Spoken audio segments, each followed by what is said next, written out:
Torej vsem skupaj lep pozdrav. Lepo pozdravljeni vsi, ki ste se odzvali povabilu na predstavitev tele monografije z naslovom Krhka ravnotežja, podnebne spremembe in odzivanje nanje v primorskih agrarnih skupnostih. Danes bomo, upam in si želim, slišali nekaj več o fenomenu agrarnih skupnosti, o njihovem pomenu, razvoju skozi čas, pa tudi o tem, zakaj je bila recimo Primorska izbrana za študijo primera. Slišali bomo o podnebnih spremembah in njihovem vplivu na kmetijstvo. O vsem tem nam bosta spregovorila današnja gosta, ki sta že tukaj z nami. To je sourednica monografije, dr. Nevenka Bogataj, ter soavtor knjige Nejc Lekić. Preden jima predam besedo, ju bom na kratko predstavila. Dr. Nevenka Bogataj je doktorirala na oddelku za gozdarstvo in obnovljive vire na Biotehniški fakulteti. Delovala je na Ministrstvu za kmetijstvo, na Gozdarskem inštitutu Slovenije, zdaj pa je že vrsto let aktivna na Andragoškem centru Slovenije. Nejc Lekić pa je diplomirani inženir gozdarstva, zaposlen je na Gozdarskem inštitutu Slovenije na oddelku za načrtovanje in monitoring gozdov in krajine. Tukaj pa je še v bistvu v dvojni vlogi, je namreč tudi predstavnik agrarne skupnosti Bregin, tako da nam bo lahko iz prve roke opisal izzive, opisal delovanje in izzive, s katerimi se agrarne skupnosti srečujejo pri svojem delovanju. Tako da dobrodošla, najlepša hvala, da ste se odzvala našemu povabilu in vama predajam besedo. Lepa hvala in lepo pozdravljeni v najinem skupnem imenu. Je kar čast priti na inštitut in predstavljati eno od naših publikacij z izzivalnim naslovom Krhka ravnotežja. Kar izmenjavala se bova ob predstavitvi, predvsem vas pa povabila, da nam kar vmes postavite kakšno vprašanje, da ne bo tako strogo učiteljsko predavanje in poslušanje, ampak da pravzaprav je to bolj pogovor o eni temi, ki morda v širši javnosti ni prepoznana med strokovnjaki, pa je. In naj kar na začetku rečem, jaz sama nisem član nobene agrarne skupnosti, jih pa pravzaprav res preučujem že od diplome, daljne diplome na gozdarstvu dalje. Zato je zelo pomembno, da je z nami res inženir Lekić, ki pa ve, kako se temu streže. Se pravi, res lahko iz prve roke zveste pravzaprav za številne izzive, skozi katere skušajo agrarne skupnosti preživeti. V okoliščinah današnjega pravzaprav javnega nerazumevanja, kako to deluje, in s tem povezanih tudi mnogih izzivov neujemanja načina delovanja agrarnih skupnosti z načinom delovanja današnje družbe. Pa če gre to za davčne številke, ali pa za evidenco, ali pa za način odločanja in vse ostalo. Zdaj se ta predstavitev obsega najprej predstavitev vsebine, da bom to ne znala, potem v približno 15 prosojnicah seveda nanizana ta vsebina. Pripravili so jo soavtorji, vsaj te prve prosojnice je pripravil meteorolog, gospod Vrtačnik, Gregor Vrtačnik.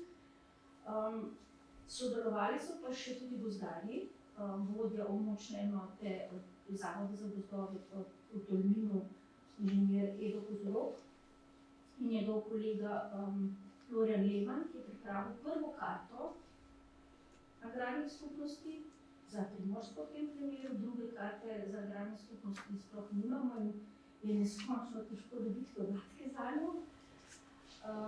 In seveda Lekić, ki vam bo sam tudi kaj povedal, sodelovala pa tudi sourednica, gospa Marica Uršič-Zupan, ki pa iz Krasa, se pravi tudi iz prve roke pozna problematiko in je novinarka po izobrazbi in poklicu. Vključena je pa tudi ena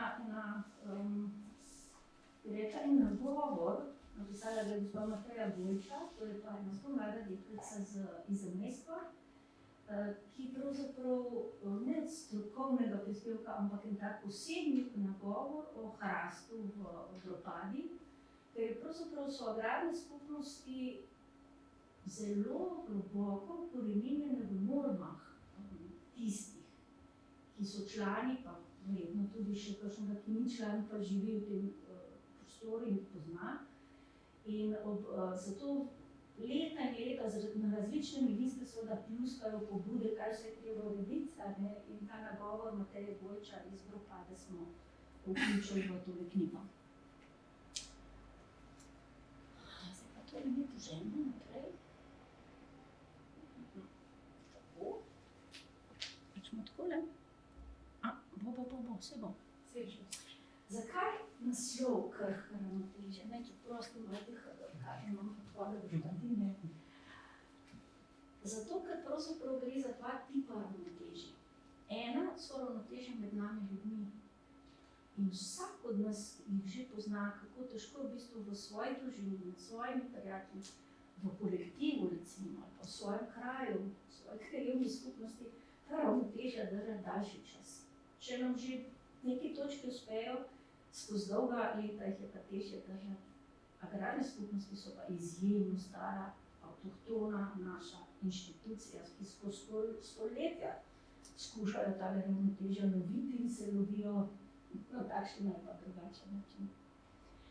In zato so krhka ta ravnotežja. Se pravi nek signal, da jih je zelo težko, zelo zlahka prizadanemo, podremo, kot da ne bo videti, ne?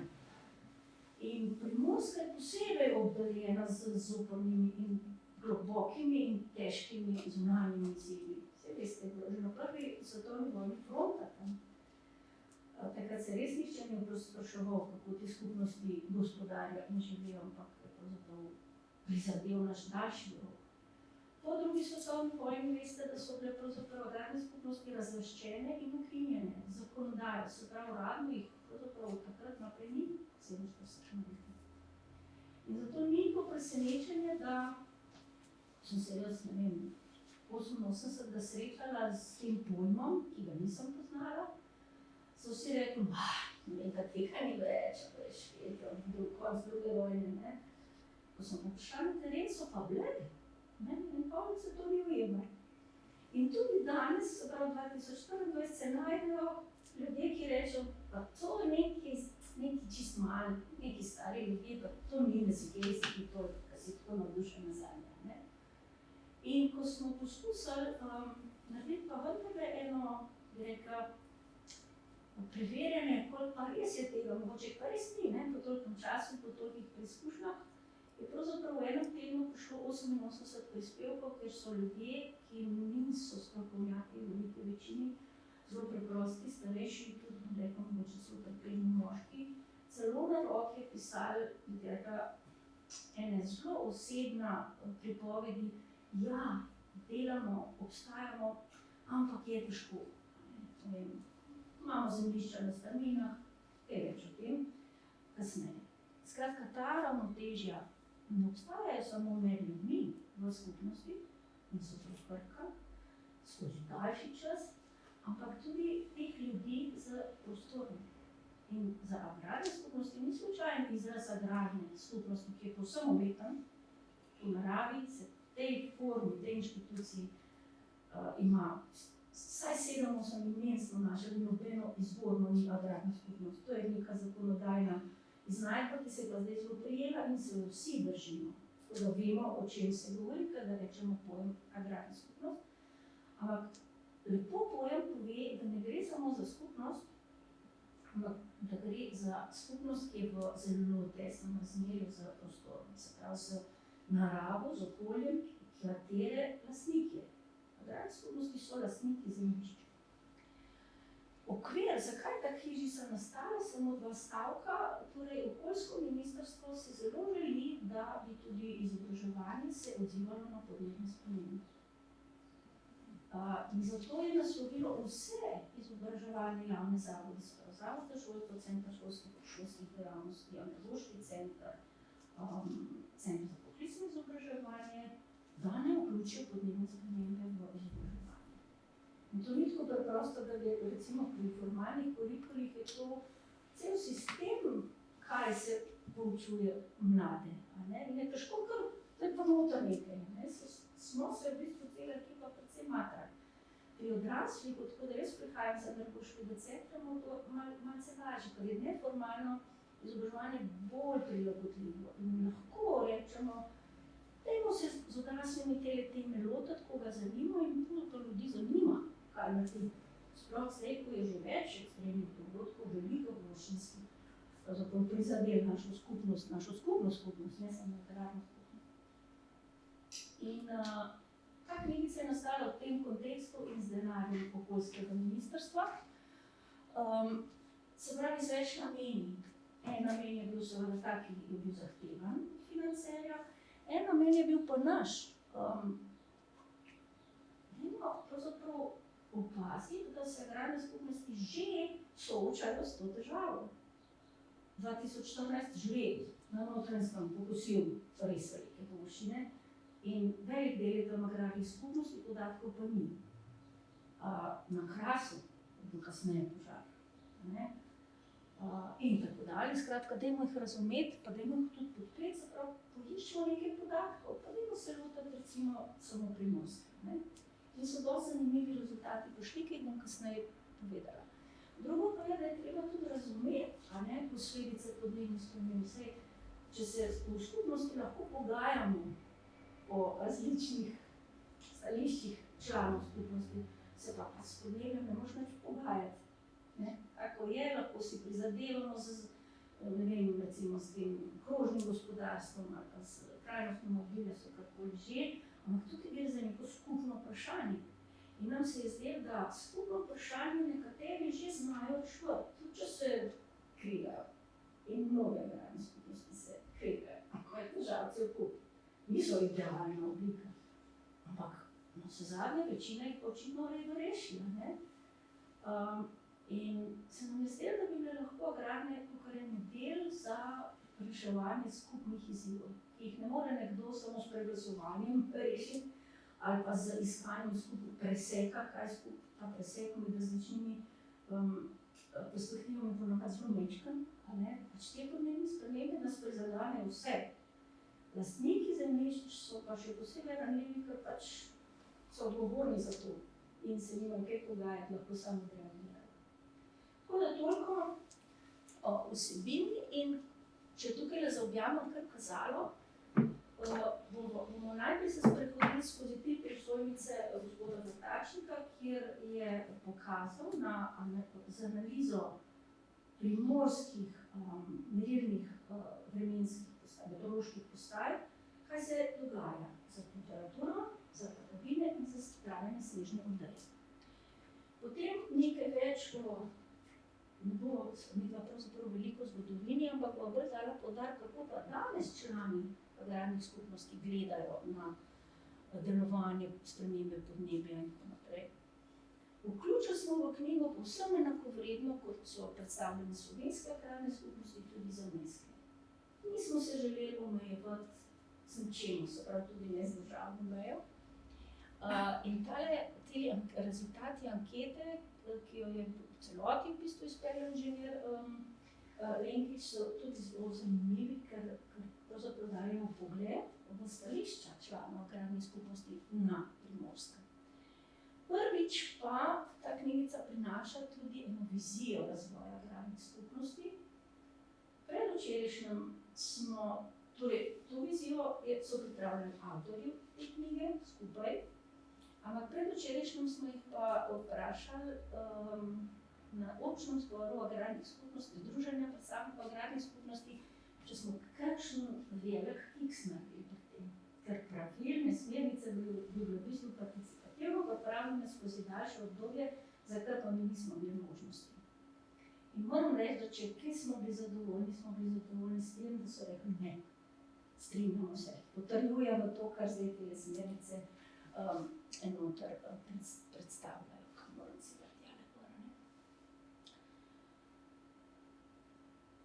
Zelo očitno se temperatura dviga na severnem Primorskem bolj, kar so večji masiv, se bolj segrejo, se tudi slabše ohlajajo. In to poleti celo za 3 stopinje. Referenčno obdobje je 1960-1990 in pomembnejše od postopnega segrevanja so pa ekstremi, ki so ta vroča obdobja pravzaprav statistično značilno vedno daljša. In ko se to skombinira s sušo in pa z padavinami, s padavinskimi ekstremi, je pa res kriza. Zaraste, posledično pa tudi za skupnost. In padavinske spremembe, pravzaprav v povprečjih ni velikih sprememb. Je pa bistveno, da padavine pomladi in poleti jih je vedno manj. Se pravi, ravno v času, ko pa bi vegetacija potrebovala to vodo, jo pa ne dobi. In še oblika padavin se spreminja. Naprimer, snežna odeja, to pa že iz izkušnje že mi sami vemo, je pravzaprav vedno manj časa na razpolago. Se pravi, pomladi, rastlinstvo in poleti sploh ne dobi te rezerve, ki se je včasih lepo topila, niti ne dobi novih svežih padavin. In to ni pravzaprav posledica samo, je pa malo toplejše, posledice so kar dramatične. In šele prihajajo, ker to so postopne spremembe. In mogoče en utrinek, ki v knjigi ni, ampak je moj oseben, jaz sem včasih v gozdarstvu delala in to je bilo obdobje, ko se je interpretiralo podatke gozdov kot posledico onesnaženih zemljišč. In moj magisterij v bistvu ugotavlja, da je pa suša tudi razlog. Davni magisterij. Za katerega pa pravzaprav večinsko strokovno mnenje je bilo, ne vem kakva, s tistimi sušami sekiraš, vse vemo, da tukaj je kisla tla. Tako da tudi znanje pronica pravzaprav počasi, kot tedajni študent ali pa danes raziskovalci z drugih področij. Tako da tudi ta vpliv kombinacije vse manjše količine padavin in pa vse večjih ekstremov pravzaprav zelo počasi pronica v našo zavest, spremenimo ga pa ne tako zelo hitro. In so to projekcije, ki so seveda različno optimistična, zmerna ali pa pesimistična, ampak vendarle tudi po razdelitev padavin ali pa te snežne odeje se spreminja. Tudi če se količina v povprečju letno ne. In sicer, glejte, srednje letne konice pretoka se pa za 20% povečajo. To pa so te manljivi, ki tako hitro tečejo, da jih potem spet rastlinstvo nima. In je gozd tista goba, ki vase vsrka tisto kar je razpoložljivega in postopoma oddaja. Tako da gozd je z tega vidika zelo, zelo pomemben. Čas je, da ti kaj poveš, ker jaz sem še zelo dobra. No in zdaj smo se odločili, da tudi pogledamo kroniko območne enote Bovec in Trenta, to je od Zavoda za gozdove. Približno tak izgleda izpisek za eno leto. To vodja območne enote, krajevne enote, napiše na kratko nekako povzetek leta in potem tukaj pri točki 4 ostalo vidimo huda suša. To zdaj moramo spet nekako v kontekstu vzeti, da to je gledano skozi njegove oči in to v Bovcu. Se pravi, recimo nekje na Bovškem ali pa v Sežani huda suša, veliko padavin, močen veter, to si vsak malo po svoje razlaga. Še zmeraj pa nam prikaže, da tisto leto nekaj takega se je zgodilo, da je bilo izjemno, da se je tudi potem zapisal. In to kroniko imamo med leti 1990 in 2022, tako da smo pri vseh letih si izpisali te motnje. Nekako smo jih tudi razdelili na vrste. Vidimo, da največkrat se pojavi veter, pojavi se tudi v vseh letnih časih, tako da ni vezan samo na eno obdobje in tudi največjo škodo gozdovih je povzročil. Tukaj spet nismo vključili recimo pri vetru, nekaterih vetrolomih je bilo opisano približna ocena, koliko lesa je bilo poškodovano, pri nekaterih ne, pri nekaterih je bila zgolj površina, tako da bi težko primerjali, katera motnja je hujša. Vidimo pa, da leto 1995, 2006 in 2018 izstopajo so bile pa kar po 2 motnji v enem letu. Jaz sem bil takrat, tako da smo mogli spet ostati. Hvala lepa. Ja, zgodovinskega loka, ki ga je v knjigi opisal inženir Kozorog, tukaj ne bomo povzemali, tudi ste vi strokovnjaki na tem področju. Pomembno pri tem opisu v knjigi je, da je opremljen s bogatim fotografskim gradivom. In sicer virov, ki jih pogosto pravzaprav ne vidimo, ne poznamo, ker se zaletimo v arhive, a ne? Pravzaprav pa odtis delovanja agrarnih skupnosti obstajajo v pokrajini, na mejnikih, na skalah, kot smo za naslovnico recimo zbrali en zapis iz leta 1822 iz Žaboliča pri Colu, tukaj na Dajboščino. Ampak trije konteksti so tisti, ki bi pa jih izpostavili. En kontekst je ta širši evropski kontekst, kjer se je pravzaprav v 90-ih letih z osamosvajanjem tudi naše države, recimo, zgodil z vidika lastništva gozda en zelo velik preobrat. Iz pretežno državnega lastništva površin, gozdnih v tem primeru, ki v Sloveniji bo do 80% gozdov v državni lasti, je danes samo še okrog 20%. Se pravi, to vračanje, ki ni bilo samo v Sloveniji, ta denacionalizacija dolgih postopkov, pravzaprav oživljanje nekega lastniške odgovornosti, tudi znanja, če hočete, ker vmes se je tudi blaginja razvijala in je to znanje postalo manj pomembno, kot je nekoč preživetveno pomembno bilo, je to ena zelo velika sprememba. Pravzaprav odnosa do gozda, do prostora. In agrarne skupnosti so pa z vidika zasebnih lastnikov pa zato pomembne, ker so ogromne. To zdaj zanimajo veliki lastniki. Slovenija je pa razparcelirana do nezavesti. Se pravi, zelo težko je z ekosistemom gospodariti, če je razdrobljen na are pa hektarje. In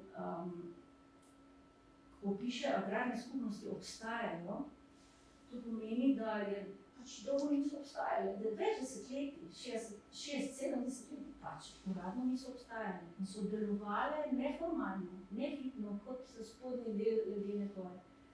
In jih tudi javnost ni poznala in tudi same pravzaprav niso dovolj pomlajevale, ker so nekako životarjali, tako rečemo. Nekatere aktivno, nekatere še danes od tega posledice, to je vsekakor zelo dolgo obdobje, ampak ob vračilu teh gozdov so pa naenkrat dobili vso odgovornost, vse zahteve po znanju in še podnebna sprememba jih je primer Postojne kasneje povedala, oplazila.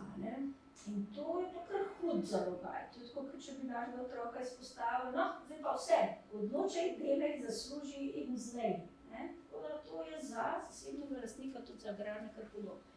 In je bila narejena analiza, koliko jih je, približno 3%, zakonodaja se je posodobila v pozitivno smer, mogoče ne maksimalno, ampak kar v veliki meri. In se je pokazalo, da jih je približno 3% po površini. Na Primorskem, no, še to moram povedati, da teh podatkov ni in jih je težko dobila. In to bo mogoče še 5 rekli. V tem smislu je ta knjižica dragocena, ker prvič prinaša, ali pa drugič, posodobljene, sveže podatke, pridobljene iz upravnih enot samo za Primorsko, kjer je ta površina 20%. In kjer je površina zasebnih gozdov agrarnih skupnosti 100-krat večja od povprečne površine ostalih zasebnih gozdov. Kar absolutno posledično pomeni, da je interes po teh površinah zelo velik. Se pravi, lastnike, ki so sicer to neformalno že skrbeli in gospodarili, jih je zdaj pahnil še velik interes po njihovi zemlji. Tako da tukaj je ta kontekst, ta sprememba pač zelo, zelo velika. No in zdaj ta tretji kontekst, če v ljubljanski nek uradnik sliši, 100 hektarov ima, to dogotaš, in se zanima, kakšno to so zdaj gozdovi.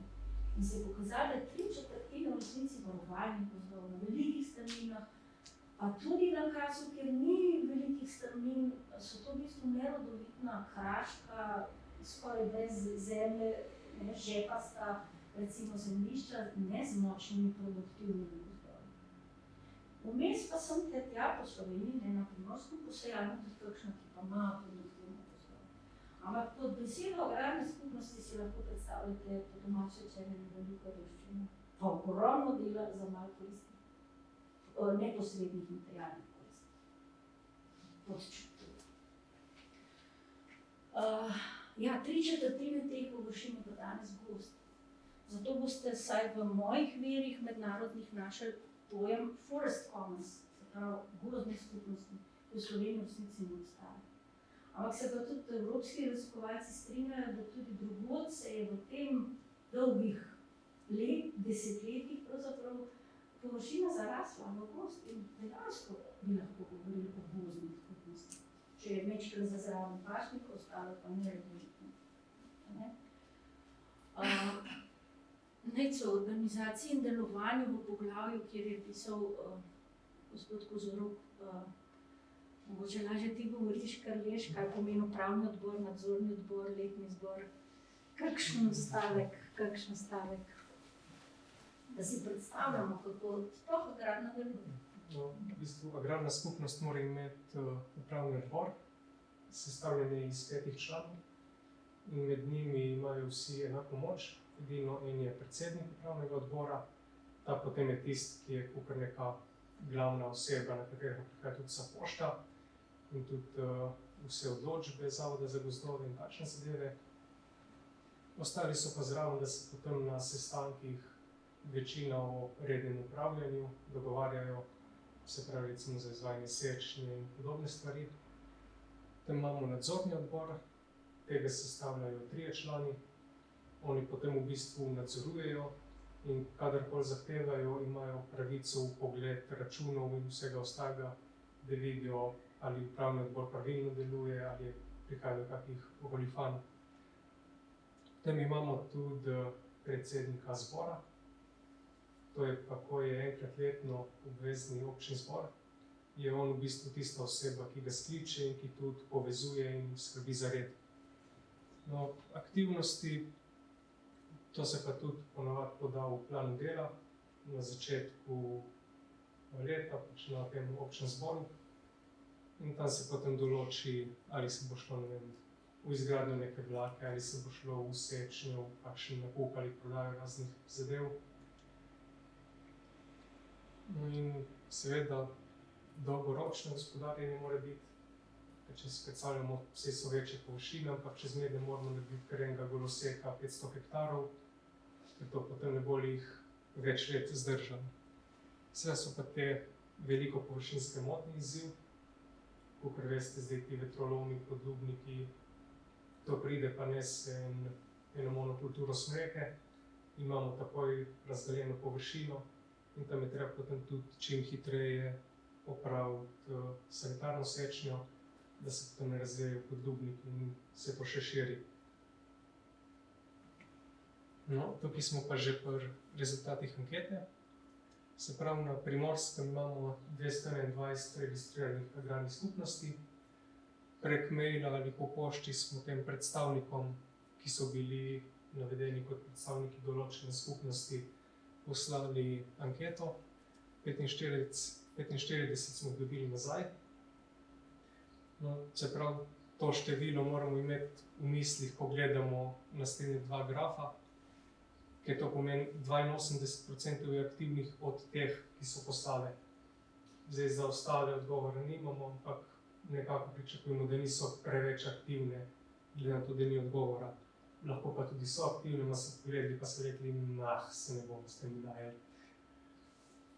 No, in tam vidimo pa še, ki nas je zanimalo, a so to res samo eni stari gospodje, ki se med sabo kregajo. In vidimo, da je tudi kar nekaj mladih, ki se zanimajo, ali sodelujejo s pooblastili, ker to s pooblastili v agrarnih skupnostih je sistem v bistvu tako narejen, da se prenaša delež s dedovanjem. Se pravi, ko en umre, ga njegov naslednik dobi. Zato je pa tudi veliko starejših, tudi recimo pri nas je moja babica član, ki pa pri svojih skoraj 94 letih verjetno ne bo mogla njih preveč aktivno sodelovati, zato jaz s pooblastilom sodelujem, da lahko malo bolj aktivno to delamo. In tukaj vidimo tudi, kar je Nevenka rekla, da je res večina gozdarskega, ker kar se tiče gospodarjenja, je polovica odgovorila, da se pretežno bavijo z gozdarstvom. Nekaj je še teh pašnikov, to so predvsem te bolj južni del Primorske, kjer imajo več teh pašnikov in manj gozdov. No, tam vidimo, da v veliki večini primerov delo opravljajo sami lastniki, kjer pa opravljajo izvajalci, to pride predvsem v poštev pri teh večjih ujmah, kjer je večja količina in je potrebno hitrejše pospraviti. Tako da sami lastniki, sami člani agrarne skupnosti ne bi mogli tako hitro pospraviti nekega večjega sečišča, že zaradi pomanjkanja opreme, pa tudi znanja. No. Kaj spet menjava? Ja, kaj spet menjava. In še bo tukaj karta, koliko pravzaprav tega je po podatkih Petka iz 2007, Francija Petka. Pravzaprav so posejane po celi Sloveniji. In tale knjiga kar ravnotežja pravzaprav kaže samo to analizo iz leta 2023. In precej logično je tudi, da so na kraških terenih, ker pravzaprav so ta zemljišča tista, ki niso bila razdeljena. Razdeljena pa niso bila zato, ker so bila tako zelo nerodovitna in neuporabna. Na koncu vasi ali pa na strmini, kamor si ovce sam spustil, pa ni bilo nič razparceliran, pa si se poklical nazaj dol. Tako da to ima svojo zelo pomembno logiko ali pa tudi indikacijo, kakšne so naravne razmere v našem prostoru. In z tega vidika je to, in to pa je povezava z, bi rekla, tistim osnovnim motivom podnebne vsebine v izobraževanju. Mi smo tako v blagini zadeve razparcelirali na pristojnosti in na posamezne vidike, da celovite slike že skoraj ne imamo več. V izobraževanju se pač samo z izobraževanjem, ne pa z okoljem ukvarjamo. Medtem ko je okolje nekje terja skupnostno gospodarjenje, na primer pri agrarni skupnosti. No, tale raziskava iz 2014 sem pa prinesla, je bila pa lani objavljena pravzaprav analiza in na tem mestu lahko kar povem. Nas je za 2014, ko je bil žled, zanimalo, kdo od lastnikov, kakšen tip lastnikov se pa najbolje odzval na tisto katastrofo. A so to posamezniki, ali so to recimo inštitucije, ki so tudi lahko lastniki, ali so bile agrarne skupnosti. Jaz sem bila prepričana, da so bile agrarne skupnosti, ker tam živijo in imajo izkušenjsko znanje. Jaz sem pa pričakovala, da bodo 10-krat boljše od vseh drugih. In v tem članku cela tematska številka Acta Geographica je na to temo. In v tem članku je v bistvu pokazano, dokazano, v bistvu številčno, da ja, agrarne skupnosti so se najboljše odzvale.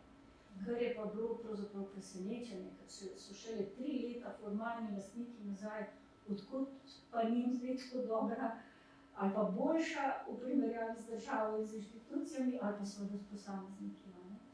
Tako da to nas je res zanimalo, kaj je kazalnik dobrega odziva.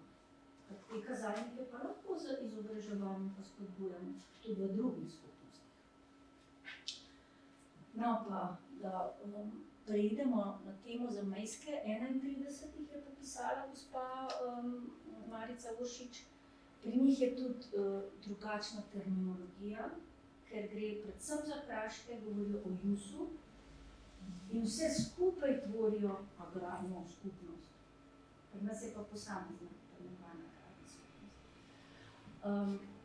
Zelo pomembna oseba je pokojni Pavlo Grossi, ki je v 70-ih letih izdal knjigo Posebna oblika posedovanja, v kateri je povzemal ugotovitve italijanskih kolegov še odprej, skozi svoje življenje postal ustavni sodnik, kot morda veste, in se pravzaprav čisto na koncu svoje kariere pod moč ustavnega sodnika, celo predsednika ustavnega sodišča, tu pa veste, da je pravzaprav druga, tretja oseba v državi, veliki Italiji, ne, zavzel za tako zakonodajo, ki agrarnim skupnostim v Italiji seveda daje absoluten primat nad vsemi oblikami. Zdaj, to je pomembno, ali pa omenjam zato, da v tej knjigi tega ne navajamo, ampak je pa zelo pomembno zato, zaradi argumenta, na katerem je to uspel in zgradil. In argument je, da vsi drugi slabši gospodarijo s prostorom kot te. In prostor je pa predpogoj, da obstajamo. Se pravi, njihova izkušenjska ekološka znanja, pa verjetno še kakšna druga, ki pa niso raziskala, so tista, ki so pravzaprav tako osebo, kot je gospod Prosi, ki je tudi Ljubljano obiskal in to točno na temo, in to 2016 na temo agrarnih skupnosti, želel spodbuditi razvoj tudi pri nas. In v naslednji alineji pravzaprav načrtno izpostavljam to, da so pa kraški jusarji in to zamejski pravzaprav na vseh Sorosem je pa velik vpliv. Namreč redno so sodelovali v skupini, ki je to pripravljala in s svojimi pobudami in izkušnjami na to zares neposredno vplivali. Seznam zamejskih skupnosti, ki ga prinaša tale knjižica, je pravzaprav tudi vpogled v to, da so zelo veliko zemljišč pa izgubili. Zaradi širjenja mesta Trst, zaradi gradnje infrastrukture, zaradi seveda nenaklonjenosti slovenskih skupnosti in so mogli pravzaprav dosti iznajdljivo gospodariti s tem, tudi zaradi recimo obmejn, ciklotron recimo je na teh zemljiščih zgrajen, obmejne te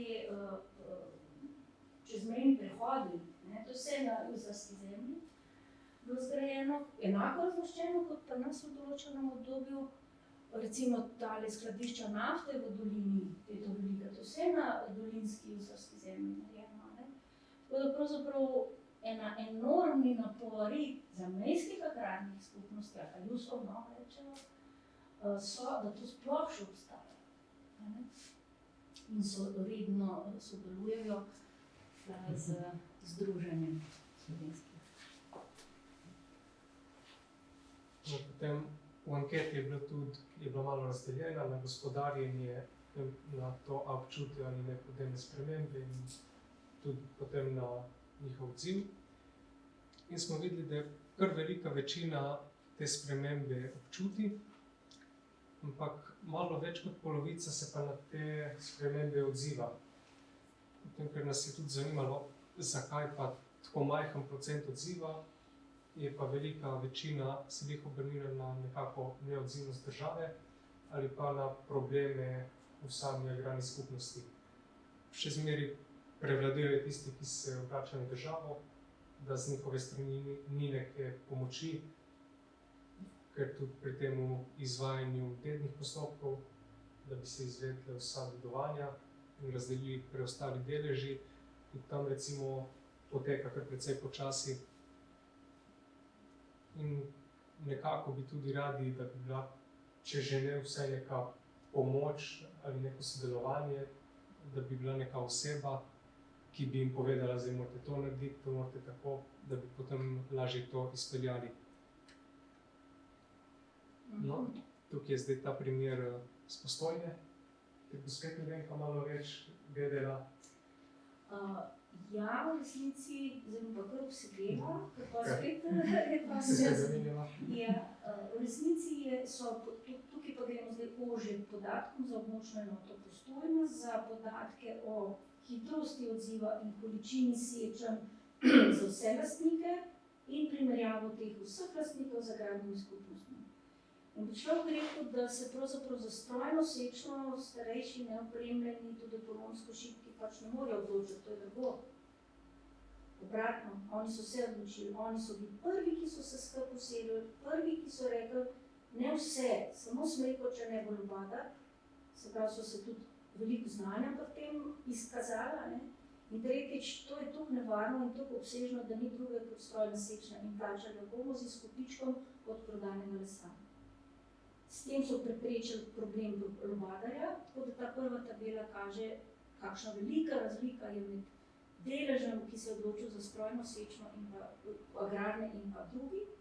Pri odzivnem času pa ta pravzaprav neverjetna hitrost, s katero so odreagirali, ki jo spet ne bi pripisovali starejšim možakarjem. Tako da tukaj je vas poklon, pravzaprav brez usposabljanj, brez opreme, brez denarja so pospravili svoje gozdove kot rakete. Tako da v tem smislu vse kasnejše ujme, ki jih pa zdaj že tudi se nabirajo, je ta hitrost pač očitno problem. Medtem ko lokalna inštitucija pa s tem očitno nima problema in naredi pač največ lahko. In je ta hitrost pri odzivu eden res pomembnih dejavnikov. Niso vse tako prima bile. Ene so sploh niso otvarjale, ene so se šele začele zbujati, kaj treba, ampak v povprečju teh, ne vem, 46 je bilo, so pa absolutno odstopale po vseh teh količinah. In ko smo delali fokusne skupine pa intervjuje, je bila pravzaprav razlaga, to pa je normalno, to pa ni nič nekaj posebnega, nismo mi to boljši, ampak vsak, ki je dober gospodar, bi tako naredil. Tako da pravzaprav smo prišli do tega, da to se ni zdelo normalno. Kljub temu, da jih uradno ni bilo, pomeni, da so te norme pravzaprav obdržali in sami iz sebe ven pravzaprav to naredili. Je bila pa količina lesa seveda tudi pomembna, ker za 3 smreke take mobilizacije, neke tudi zavesti lastniške, odgovornosti lastniške, najbolj ne bi bilo. Tukaj pa bila količina lesa tudi pomembna.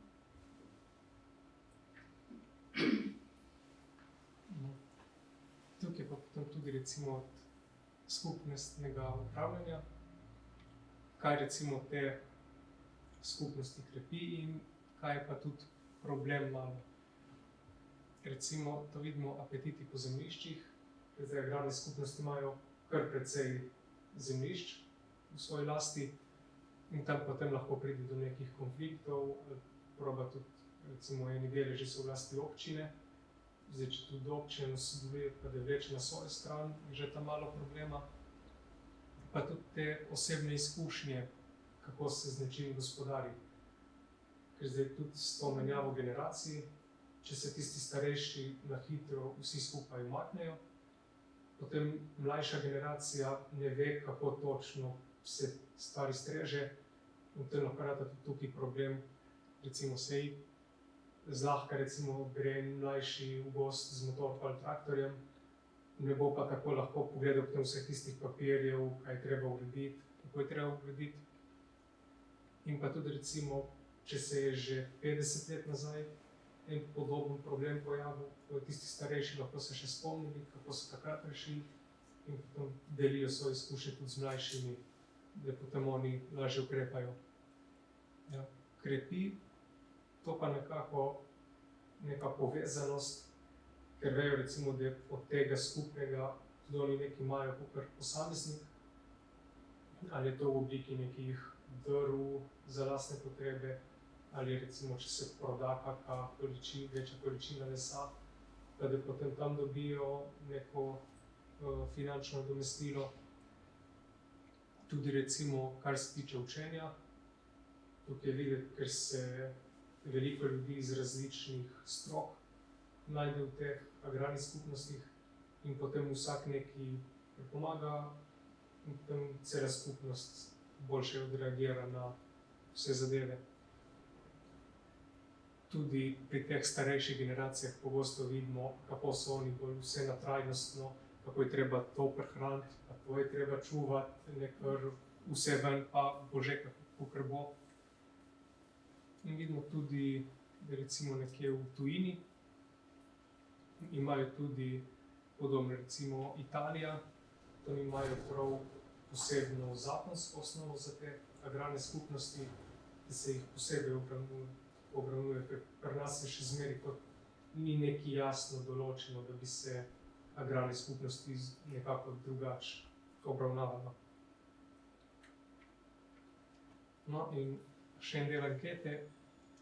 Tukaj smo pa razdelili potem vprašanje bilo opisno, tako da potem ti odgovori so bili zelo različni in smo jih nekako dali v kategorije, se pravi spodbude, kaj te člane spodbuja, da želijo naprej, da se še zmeraj s tem ukvarjajo. Ljudje interno, to je mišljeno kot člani skupnosti, se pravi oni med sabo, in narava, to je pa neko ohranjanje, nadaljevanje neke tradicije, pa da se ekosistem vzdržuje.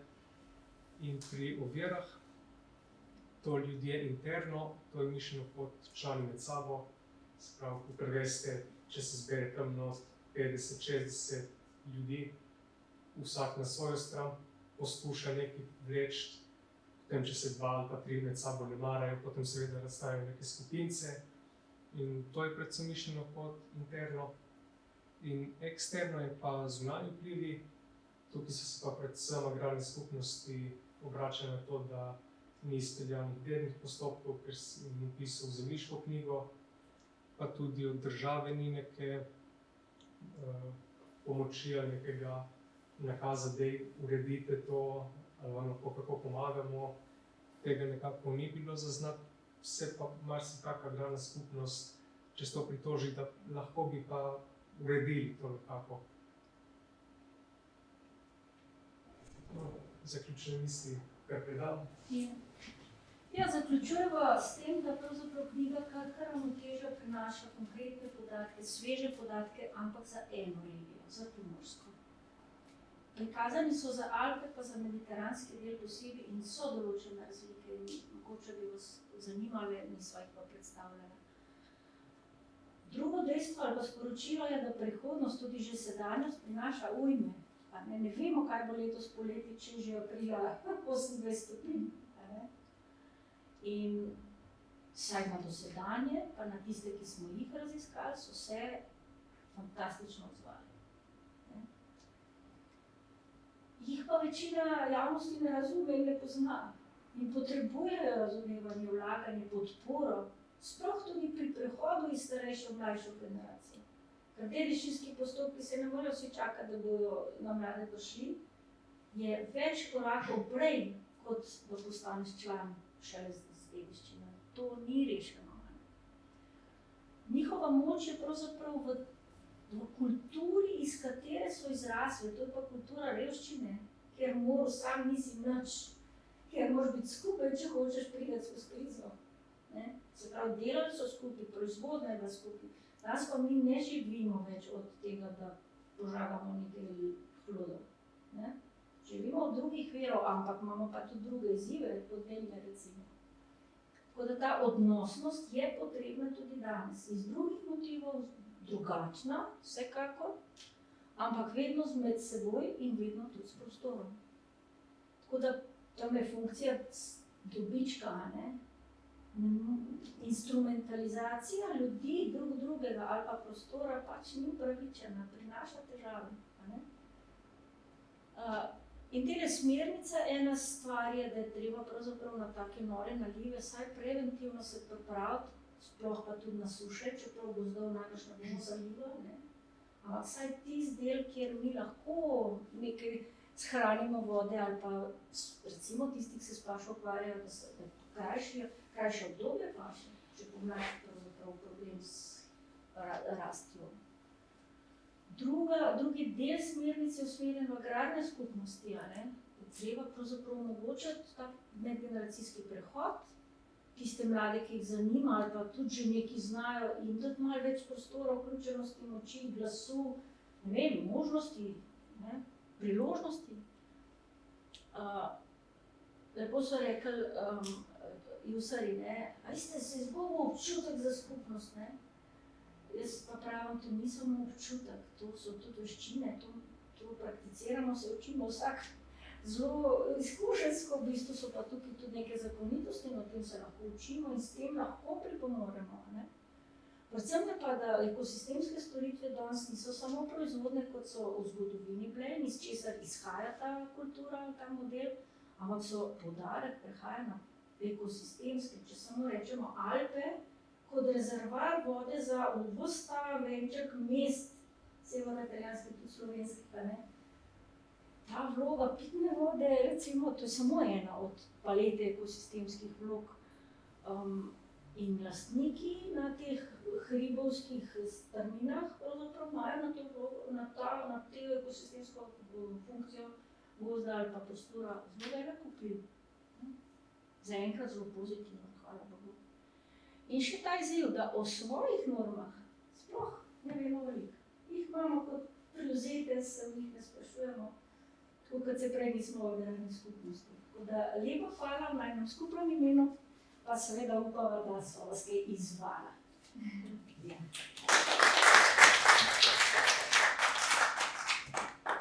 Jaz bi se vam res lepo zahvalila.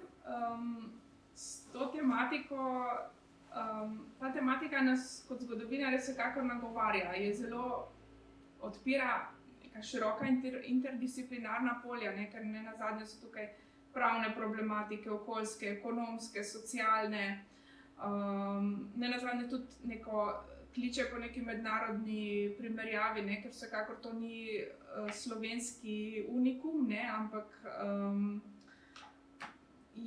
kliče po neki, se pravi, prakse mogoče med seboj primerjati, tudi razmišljati mogoče, katerih napak ne bi ponavljali iz preteklosti, ne.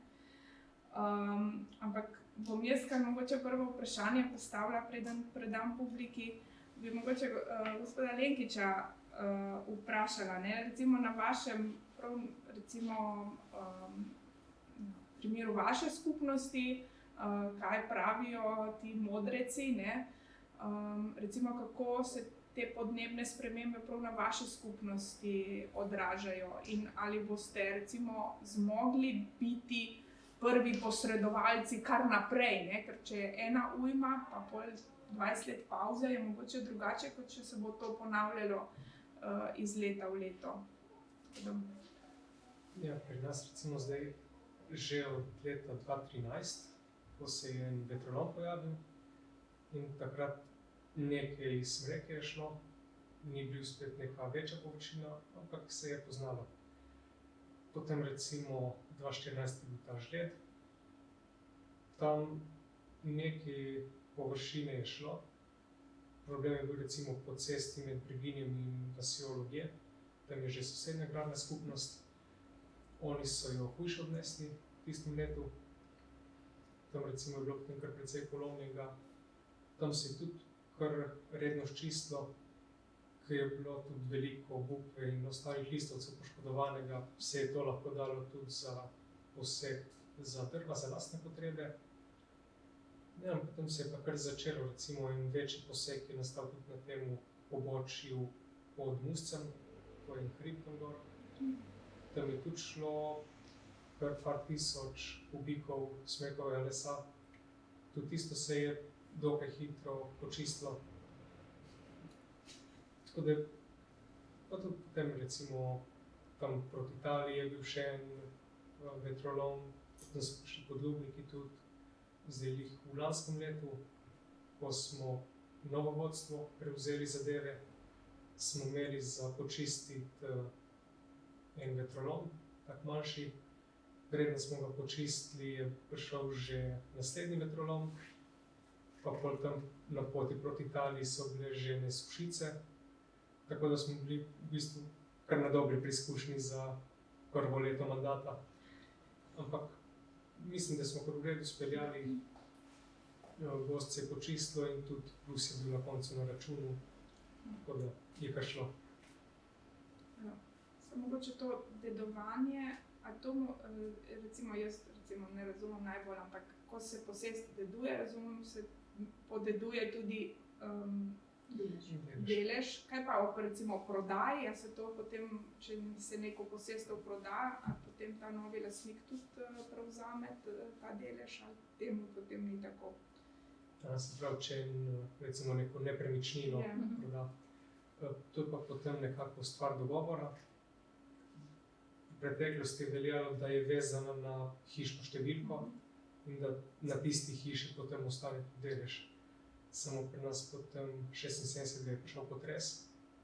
Pa že takrat, potem, ko se je nove hiše gradilo, pa in družine so odšle, pa nove prišle, se je že tam malo zameglilo to.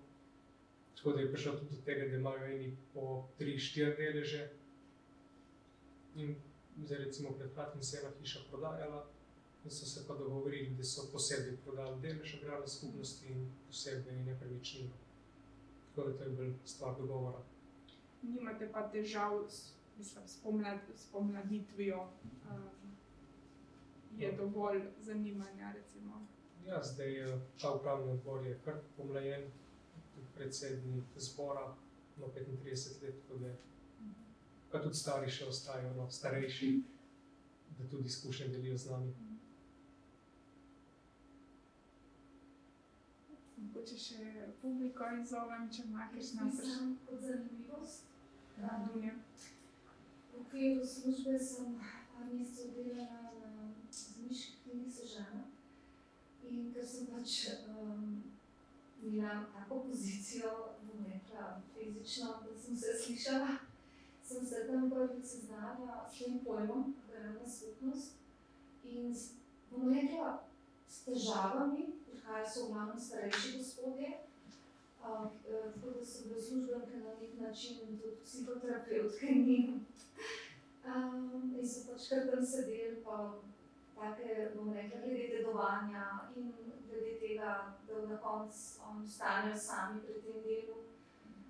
Ampak potem, ko mi je pa Janja recimo spet omenila vas pa agrarne skupnosti, sem začela razmišljati, v bistvu, da je to ena problematika, zelo zanimiva.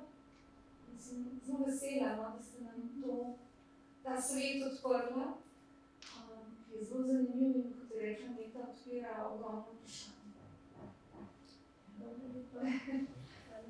Amiga? Mene pa pravzaprav zanimajo odnosi med skupnostmi samimi. Ste mogoče med raziskovanjem naleteli na kakšna sodelovanja, povezovanja, mogoče konflikte, predvsem recimo v času kakih večjih ur? Ja, da bi bilo prav neko nasprotovanje med agrarnimi skupnostmi, tega ponavadi ni, ker so pač deljene z mejo. In recimo tukaj so naša zemljišča, tam so njihova in potem pri tem ostane. In recimo dober primer sodelovanja je ta, kjer je bila Nevenka v soboto v tem, ki je Združenje agrarne skupnosti. Tam potem pridejo pa predstavniki od večjih skupnosti, članarina v tem je 50 € letno. In potem tam se dobijo in lahko med sabo delijo tudi člani različnih agrarnih skupnosti svoje znanje in se potem tako pomagajo. Mogoče jaz odgovorila na vse tri malo dnevala konfliktov med skupnostmi, jaz nisem doslej nikoli opazila. Ker so res te meje točno to, ne, skozi čas so se te razmetve obratno. Ogromno je pa po denacionalizaciji se manjših ali pa spraznenih ali pa mogoče neaktivnih vasi pa povezalo in se imenujejo z dvema imenoma, dveh vasi ali pa celo treh. In obstaja še ena knjiga Slovenske srednje, kjer so same sebe predstavljali in tam noter je to možno pogledati. V povezavi s tem, kar ste vi za Sežano rekli, pa mogoče en odlik, ki ni iz knjige, ampak in je manj aktualen v Alpah kot na Krasu. Občine so lahko deležniki, mislim, po zakonodaji pretekli, tudi še sedaj velja ta člen, da če ni naslednika pri dedovanju, zato pravim, da je hkrati tudi na vas, potem preide delež na občino, občina pa ga je dolžna po določenem času potem prek krajevne skupnosti spet vrniti. In za upravno enoto Sežana velja, da je celo 40% površine v lasti občine. To je ogromno.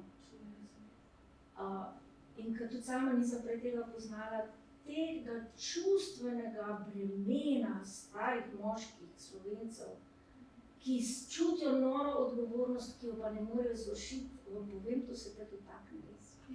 To se vedno zakne, zato sem tudi potem z večjim zanimanjem, bom rekla, tudi sledila.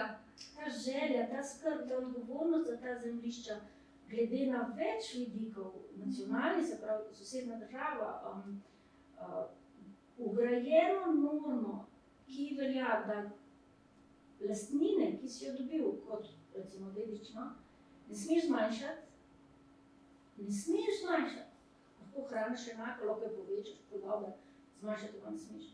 In s tem, ko občina noter, ali pa ne gospodari, ali pa proda, pač nosi na linki kupujejo, mogoče prej iz Italije, danes pa ne vem, migrantov, tako Ljubljančani, da rečemo. Ta bolečina je zelo velika in ta želja, da uredimo to, preden bi nas umrl, je grozno močna čustvena zadeva. Ne samo na Sežanskem, tudi bi rekla v Nazarjah, recimo, ko sploh ne bi pričakovala. So lastniki te agrarne ob reki, in pač vodna skupnost tudi s tem gospodari. Je pač ista situacija, samo je to naslov. In pri dedovanju bi bil izjemen raziskovalno vprašanje, ker je dokumentacija neurejena, nerazumljivo neurejena.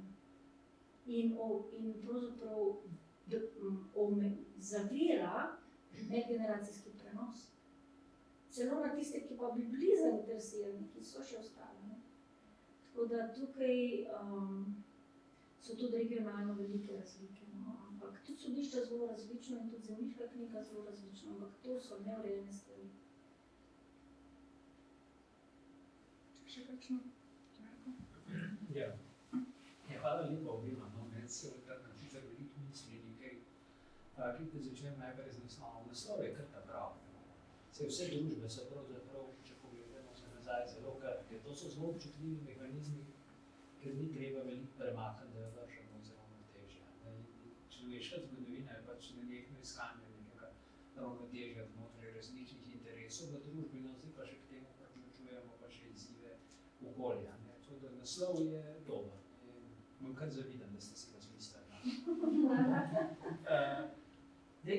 Seveda druga zgodba, ki je, tukaj vi ste predstavljali pravzaprav tudi to debato, ki je na eni strani spet del širših konceptov družbenega in gospodarskega razvoja, na drugi strani pa tudi velikih razprav med sociologi in zgodovinarji. To je prvič o razmerju med skupnostjo in individualnostjo, zlasti na lastniškem področju, o učinkih tega lastništva. Sami veste, da vsi vemo pravzaprav, da gre za dve zelo nasprotujoči si kategoriji in da šele zdaj v zadnjem času prihaja do bolj uravnoteženega pogleda. Na eni strani skupna lastnina kot grožnja nekim naravnim verom, zaradi prekomerne želje po koriščenju, na drugi strani pa idealiziranje skupne lastnine kot nekega orodja, ki bo rešilo vse.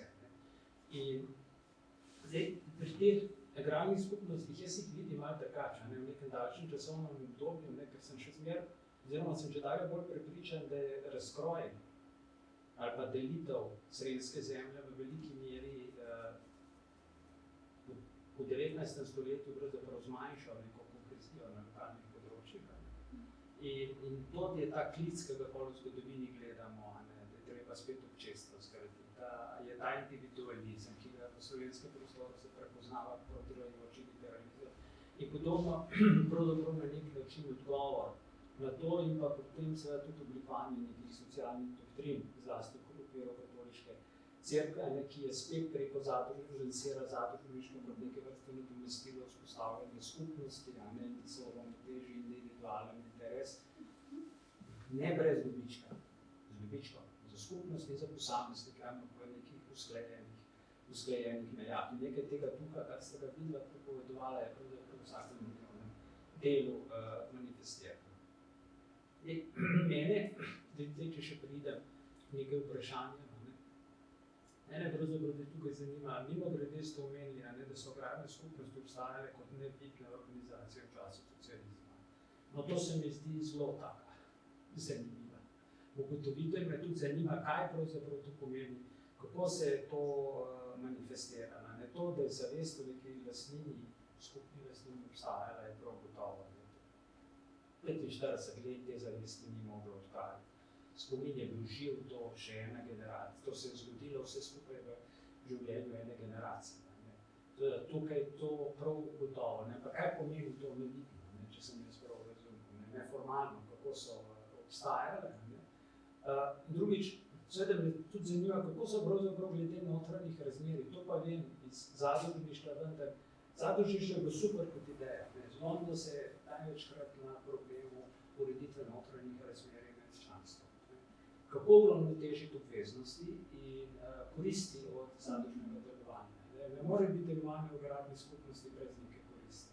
Ja, kakšnega boste že dobili, ki bo deloval, vse tako, kot imamo prostovoljce, ki se s to integrujejo, boste tudi v takem primeru srečali, pa tudi dolgoročno model ne more biti za obstoj take družbene organizacije. Sveda se je to reševalo na različne načine, en človek je na nas. In enako kot vi opisujete, da največjih problemov v zadružništvu je bilo dedovanje. Kaj narediti z deležem? To je pa 5 sinov. Vsi so hoteli imeti delež. Ali so pa dedovali znotraj družine po nekom, ki ni imel otroka. In so se te stvari reševali na dolgi rok. Kaj narediti z ljudmi, ki odidejo? Tako kot ste rekli, ki se odselijo. Kaj narediti s tem sistemom? Ali to avtomatično pripada skupnosti? Ali mora se mu dati neko odškodnino in podobno. Seveda, tudi to se je reševalo različno, od ustanove do ustanove. Vsaka je reševala to na nek svoj način. Tako da me pravzaprav čisto nič ne preseneča, da do takih dilem prihaja. Ne? In kako so pravzaprav, no, se moje vprašanje je to, kako so pravzaprav načeloma ta notranja razmerja urejena znotraj tega. Ker recimo nedavno smo imeli zelo uspešno zadružno podjetje Domela, ki je končno uspel razrešiti svojo temeljno, pa se sliši banalno, ampak temeljno organizacijsko strukturo, da so dali v notranja pravila, da ko nekdo zapusti zadrugo, ga morajo ostali člani izplačati. Ne more prodati deleža. In s tem so pravzaprav zavarovali skupnost, lokalno skupnost, ker dejansko so člani ljudje iz tiste doline, zavarovali pred vdorom nekega tujega podjetja ali kogarkoli, ki bi postopno z odkupovanjem deležev to prevzel. Tudi agrarne skupnosti verjetno morajo imeti neke obrambne mehanizme pred recimo tem prevzemom zunanjih članov. To se običajno ureja vse s pravili. Zdaj recimo tudi to, ste omenili razselitev. Ta problem smo predvsem pri teh bolj južnih agrarnih skupnostih dobili, da so kaki pritožali recimo ena manjša kraška vasica, kjer je živi še 30 ljudi in še 30 deležu je pa je živi tam in tam in tam. In to imajo s tem problem, ker tisti so člani, ampak so drugje naseljeni in potem to je recimo, tudi če so še zmeri člani, še zmeri potomci od iz tistih krajev. Zdaj, pri nas recimo je večina članov še zmeri kar nekako v tem območju bližnjemu, tako tudi ko je občni zbor, se kar udeležijo ljudje in ni nekih problemov s tem, da bi prihajalo do neke prodaje ali pa da ne bilo dedičev. Zdaj, se tudi kak delež deli. Recimo, da če ima 3 sinove, potem vsak dobi tretjino in to se potem tudi pri glasovanju določi, pač, da ima vsak le 1/3. Ja, kako se pa razmerja glede vloženi trud, nevloženi trud, ker eni bojo se več angažirali, drugi se bojo manj. To je bil pri teh skupnostnih oblikah tudi eden od hudih problemov. Eni so ga razrešali na način, da je bil povratek v sorazmerju vloženih.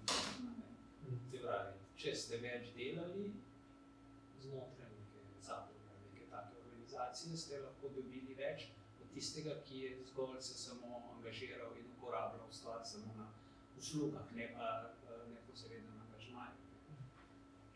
Ja, to recimo pri tem odnosu delo, dobiček, recimo ni problem samo pri agrarnih skupnostih, ampak tudi recimo gasilci, lovci, planinci.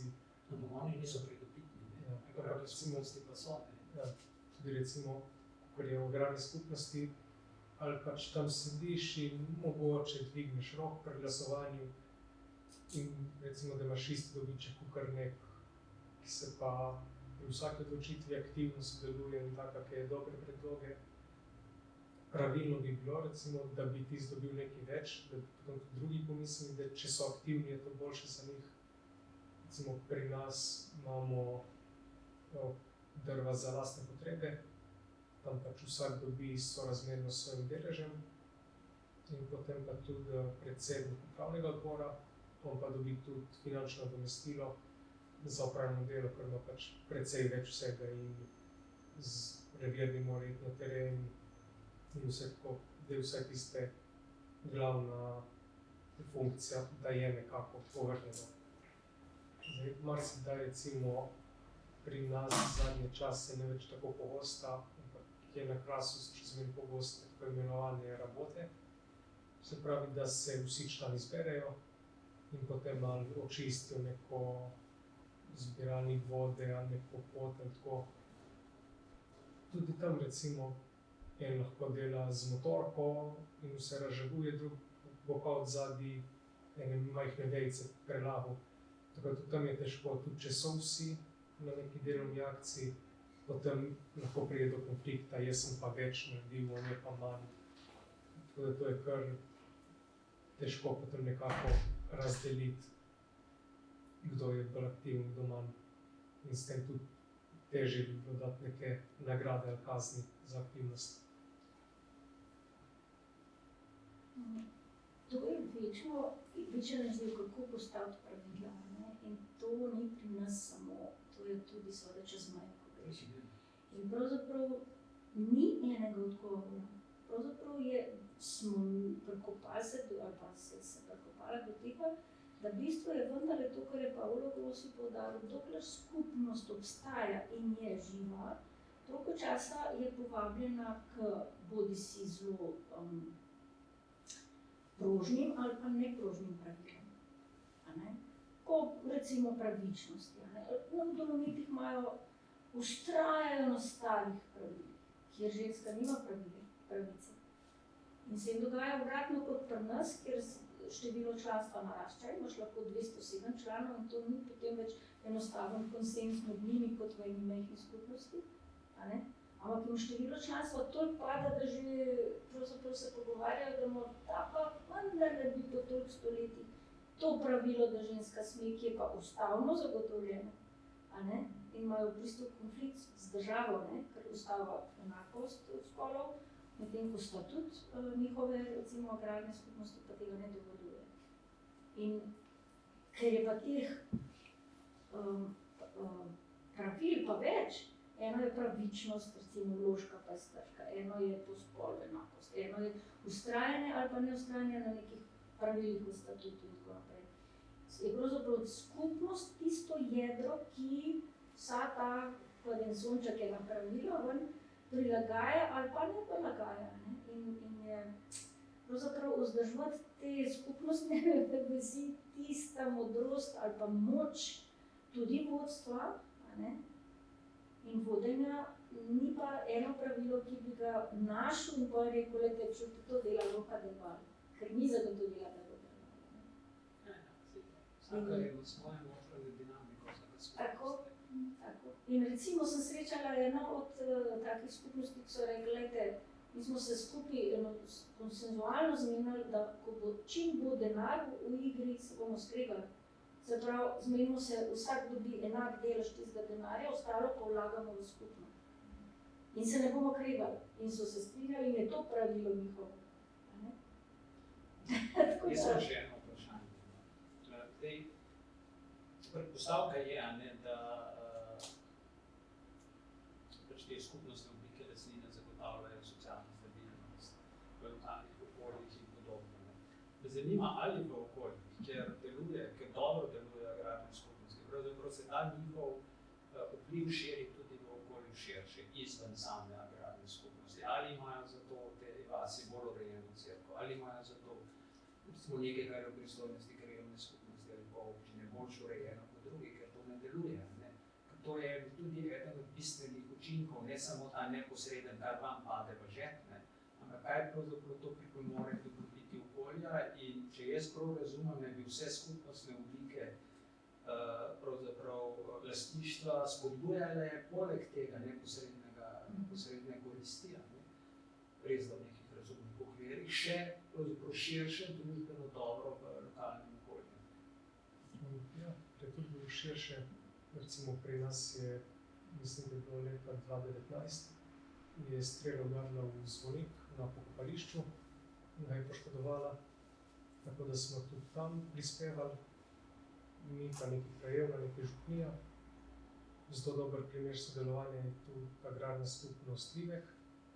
So za gasilski kombi prispevali, tudi gor imajo na smučišče, tudi tam redno prispevajo in ratrak so kupili na te stroške in tudi garaže so tam postavili, tako da gre tudi, če dobro sodeluje in potem gre nekaj viška tudi v javno dobro, tako da tudi kraj od tega nekaj ima.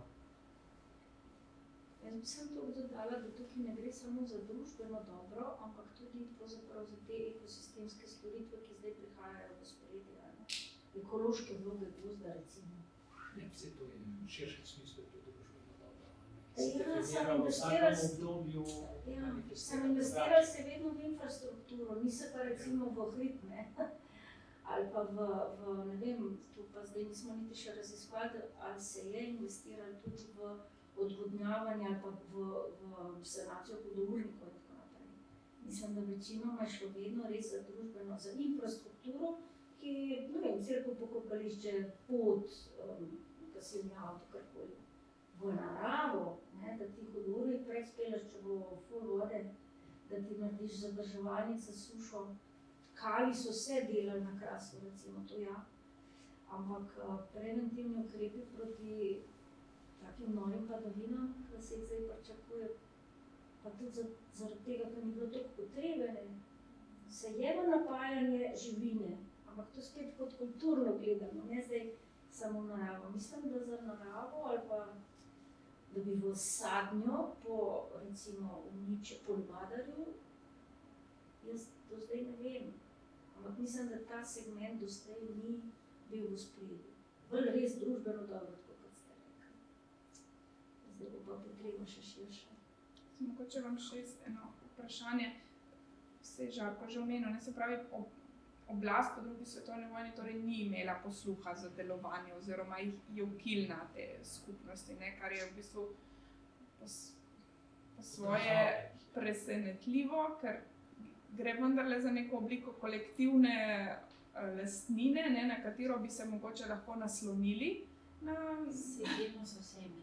Jaz sem v nekaterih teh dokumentih, ko smo proučevali zadružništvo v tem času, so se omenjale skupnosti. Tako da mene tudi to blazno zanima, če imate kakšne...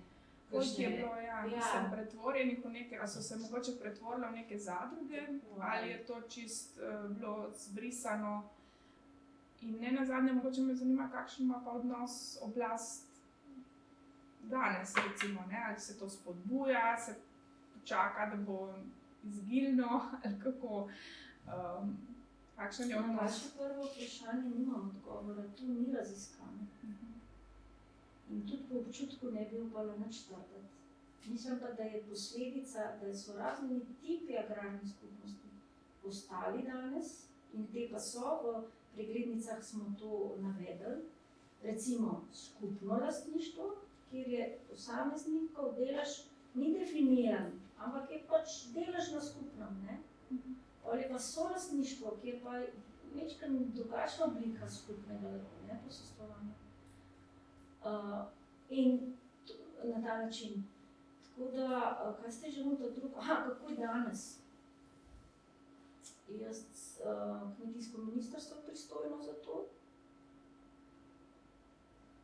Zelo težko je gospod Šimac prav iz Breginja doma dosegel, da je sploh prišlo do vračanja v 90-ih letih. Zelo težko je bilo malo napredka do naslednjega zakona.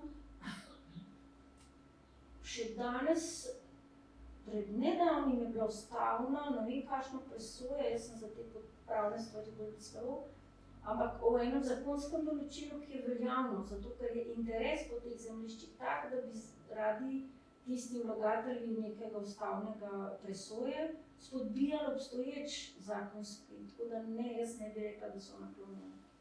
Res ne bi rekla. Recimo izkaz, ali pa kot dokaz bi navedla tudi to, da se od vrnitve, se pravi od osamosvojitve naprej prizadevajo agrarne skupnosti imeti predstavnika zase na ministrstvu. In zadnjih 5 ali pa 10 let, ker sem jaz malo bližje, ker vodim tam eno skupino kot strokovnjak, ne kot politik sploh, je vsi različni ministri, ne glede na barvo vlade, tega ne sprejmejo. A ne? Ja, jaz se shajam iz perspektive pravnega zgodovinarja, ker bi pravo prosil, tako da se zmeri, v bistvu bo bolj pripomba. Zmeri, ko se prevzema agrarne skupnosti kot neko dano lokalno obliko organiziranja, imam nek zadržek, ker tudi v doktoratu se ukvarjam ravno s reformami v 19. stoletju, ki so v bistvu razdelile in vodile v razkroj srednj sosedskih pogumov in tako naprej. In agrarne skupnosti so bile v bistvu uvedene takrat kot neka oblika, ki omogoča v bistvu delitev in individualizacijo zemlje. Potem je bilo pa to pač nacionalizirano in potem denacionalizirano je bilo to prevzeto kot neka trdna forma, v kateri se lahko omogoča spet lokalno participacijo. In pri teh spremembah je tudi prišlo do pomembnih lastninskih porazdelitev. Recimo konkretno v Breginju se ta oblika, ki je danes vpisana v zemljiško knjigo, je v bistvu prepisana iz Komisij za agrarne operacije. So bile komisije zadolžene za v bistvu delitev slovenske zemlje, s tem, da so se v Breginju odločili za v bistvu ostati pri skupno. In tam so recimo še zmeraj vpisani tisti ljudje, ki so takrat sodelovali z letnicami 1872. In takrat je prišlo do velikega spora med tako imenovanimi starohišniki in novohišniki, po domače povedano grunterji in kajžarji. In danes, recimo, takrat je bil to spor o deležu na gozdnih zemljiščih, torej imeti part v gozdnem komunskem dobrem. Danes, recimo, ko so zarasti na ta zemljišča, so pa tudi nekdanji pašniki po to spada. Torej, včasih je bilo to skupno, da ni bilo delitve med grunterji in kajžarji. Danes je recimo delež, ki se zgleda kot izvoren, pripada istim tistim 107, 108 osebam, čeprav je bil delež samo za gozd, medtem ko je bil pašnik, recimo, odprt širši vasi. Torej, pri vprašanjih izvornosti, dedovanja in tako se mi zdi, da veliko problemov je tudi še podedovanih od teh sprememb pravnih oblik in da mogoče tudi bi bilo treba to reformirati v bolj ugodne oblike. Je pa zanimivo, da potem v drugi svetovni vojni, ne vem sicer kakšna bila, po drugi svetovni vojni, ne vem sicer kakšna bila formalna ureditev, ampak so vse pravni zgodovinarji in drugi zgodovinarji tudi ukvarjali s tem. Recimo Vilfan je v bistvu formaliziral zelo ta pojem agrarne skupnosti. Vem, da v Breginju imajo dejansko doma nekateri občani njegove knjige, ko se je v bistvu spremenila zakonodaja v 90-ih in ko je bilo ta vprašanje, kako denacionalizirati in komu pripisati ta zemljišča. Še en primer so recimo pogozdena zemljišča, ki so bila državna in so bila prej recimo melišča, potem so bila pa ob denacionalizaciji dodeljena občinam. Torej, tukaj je prišlo ene te oblike, ki jih lahko danes prepoznamo, so zelo nove. Hkrati pa tudi neprimerne v bistvu pravno vodijo v individualno lastnino, so pa danes v bistvu vzete kot podlaga za skupnostno delovanje in v tem vsedu se mi zdi, da zavirajo. Tako da se mi zdi, da bi bila tukaj zgodovinska perspektiva zelo dobrodošla. Hvala vam lepa. Hvala vam lepa. Ja, stanje danes je od vseh teh velikih obratov, ki jih vi poznate. In zato je prav za temo agrarnih skupnosti v mojih očeh zelo pomembno, da te različne perspektive skupaj sodelujemo. Tako kot sem prej za izobraževanje rekla, da je celovitejša slika ne samo podnebne spremembe v izobraževanju. Jaz celo, recimo, mislim, na enak način vrednotim to čustveno stanje članov. Veliko breme so sabo plačali, to pomeni, ta njihova drža je zelo pomembna. Čeprav vsak za racionalno raziskovanje, mislim, občutki, koliko so pa pomembni. Ampak tako kot so te pravne res izzivi, tako kakšne nelogičnosti, je tudi v tujini mogoče pa res v teh, pri nas recimo, ki je bilo toliko teh sprememb, pa še zaporednih blizu, da je to res kar velik izziv. Za vse in taka celovito sliko je dosti težko dobiti in zato sem tako zelo vesela, da vas to zanima. Tudi ta vidik skupnosti, od spodaj navzgor ali pa od zgoraj navzdol. na nek način odgovor, ko ste rekel, kaj to pomeni nevidne. A ne? Pač nevidne so morale biti, ker so bile ukinjene in razvrščene. Se pravi, vse formalno. Pri motnjah, ne, in to je bila motnja za delovanje agrarnih skupnosti, je pa zelo dobro so ugotovili, da kadar je motnja zelo ekstremna, ne vem, vihar, sociološki ali pa naravni, je odziv buren, je upor, je, ne vem, hrup, vsi bi solidarno pomagali. Kadar je motnja, spet družbena ali pa naravna, kratka, močna, ampak ne tako burna pa nenadna. Takrat so pobude, so ideje, so spoznanje, česa ne vemo, pa zbiranje, kaj vemo, kaj bi se dali. Kadar je pa motnja več desetletij, ne smeš biti in te ni, in tvojo zemljo damo, ne vem, zadu, ne vem, to ni raziskano, kam vse in kako, ti se pomakneš in deluješ, dokler se da ne nauči, prilagajaš se. To je promišljeno z besedo nevidno. Očitno so delovali, ampak formalno jih pa ni bilo. In so tudi recimo te pogovori pokazali, da tam, kjer so bili gozdarji kot državna služba še najbolj sprejeti pri agrarnih skupnostih, se pravi na nek način najmanj agresivni, dopuščali so, usklajevali so se, lokalno pa ne povsod, ponekod so bili tudi agresivni, ti lastnik, jaz sem pa strokovnjaka, ne. To se pa pač, in to je logična reakcija ljudi, tako se tudi učijo odrasli drugače od mladih. Ker mladi pač morajo, dobijo ocene, dobijo spričevalo, unka pa je vsipnik, pa gre iz šole, ne, pa se trudi izobraževanja z njim. Pri odraslih pa, če jih ne zanima, če nimajo svobode učenja, pač ne pride, si jih pa itak noben ne more. In je proces ali pa način procesiranja enak kot recimo v zgodovinskem času neka inštitucija. Tako bi odgovorila na to nevidnost. Hvala, mogoče še kdo? Če ni več vprašanj in komentarjev, potem zaključujem današnji dogodek. Se vam še enkrat zelo lepo zahvaljujem in upam seveda na sodelovanje tudi v prihodnje. Tako da najlepša hvala. Tudi vam za tako debato.